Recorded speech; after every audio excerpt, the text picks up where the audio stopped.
আরে রানাদা একটু সরো, রানাদা একটু বুম্বাদের গার্ড করো না, রানাদা গার্ড করো না।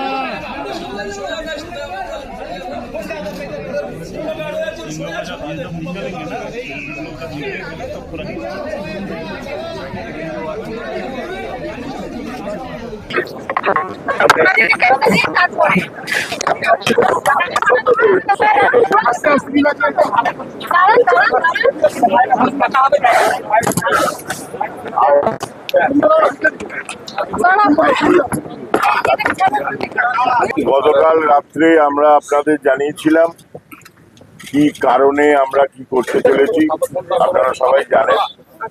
তো সেই মতো আজকে আমরা আমাদের অভিযোগ নিয়ে এখানে থানায় এসেছিলাম এবং আমরা এফআইআর লঞ্চ করেছি। সুষ্ঠু তদন্তের দাবিতে আমরা এফআইআর লঞ্চ করেছি। এফআইআর করা হয়ে গেছে। এফআইআর এর অফিসিয়াল কপি কিছুক্ষণের মধ্যেই অনলাইনে আপনারা পেয়ে যাবেন। আমাদের আজকের পদক্ষেপ এই ছিল। এর পরের পদক্ষেপ আমরা কি করব সেটা ডিসাইড করে আবার আপনাদের জানিয়ে দেবো। না না না, কোনো গড়িমসি করেননি। দেখলাম যেটা এত বড় একটা পাতা, সেটা পুরোটা লিখতে হয়। বসে বসে বুঝলাম সময়টা কেন লাগবে, প্রচুর সময় লেগেছে।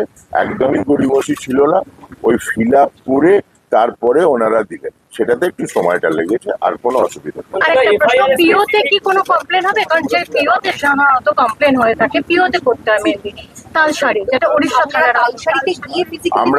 আমরা পরবর্তী পদক্ষেপটা জানাচ্ছি খানিক বাদে। আমাদের এইটুকুনি ঠিক ছিল, আমাদের লয়াররা এইটুকুনি ঠিক করেছিলেন, সেটা হলো এরপরে আবার আমরা এখান থেকে গিয়ে আবার বসবো কোথাও।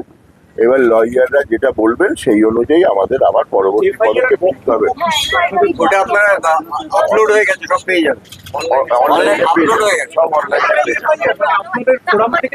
আমাদের ফোরাম থেকে একটাই এফআইআর আপলোড হয়ে গেছে।